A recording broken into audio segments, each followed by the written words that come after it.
talk about Nike for a minute. This is a $205 billion market cap. So I'm going to do a little bit of compare and contrast with Adidas because, they both started out as footwear giants, have expanded, one better than the other. Nike is certainly more diversified than Adidas. But Adidas is a lot smaller. It's $68 billion in market cap.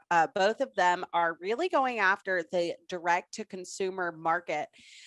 So let's talk about its stock.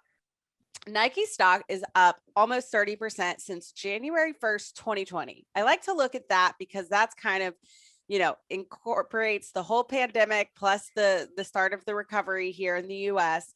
Now that 30% since January 1st, 2020, it just underperformed the S&P by about 1 percentage point. So, you couldn't have done better by investing in Nike than you would have a broader market ETF.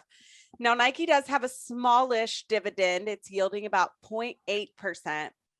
So again, I'm not saying you'd be rich if you bought Nike at the start of the pandemic, but I do think that you would have been a lot worse off without the strides that Nike has made in the digital transformation. And they were setting this up before the pandemic. So very much right place, right time related to e-commerce and some of the tech offerings. And then, the strength of Nike's brand really can't be understated. It's consistently got more brand loyalty and awareness than Adidas in the classic rankings, the brand rankings.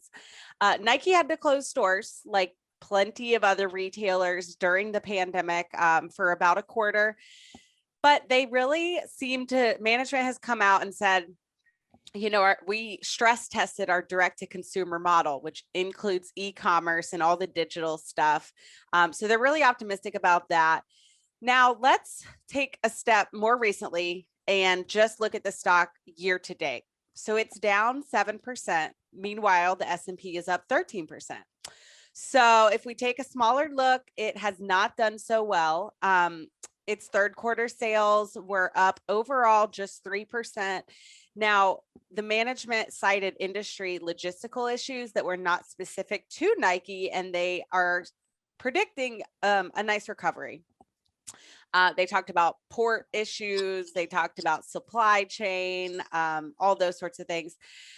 So what we're looking at is Nike has basically invested a ton of money in its tech and digital transformation. So they have all these apps. So I use the Nike Run Club app. It's totally free. They do push alerts. They're always trying to sell me shoes on there, but I like it because it tracks my stats for my little runs. I'm kind of like a new runner, but they also have Nike Training Club for more advanced runners. They have an app called SNKRS. I guess it would be pronounced sneakers.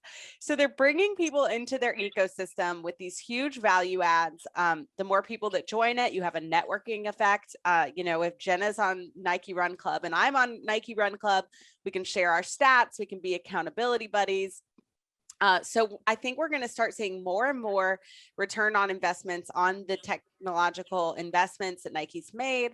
E-commerce is making up a third of their business. They saw more than a 60% increase in monthly engaged users on its apps in the third quarter. US sales are their biggest, then China's second. There are some concerns about its traction in China. There have been some boycotts of Nike kind of getting into geopolitical issues there. But Nike has some exciting near-term catalysts that could see its stock tick up from that recent underperformance. The biggest being the Olympics. And Adidas will probably enjoy some of that too. But overall, the return of spectator sports bodes well for Nike.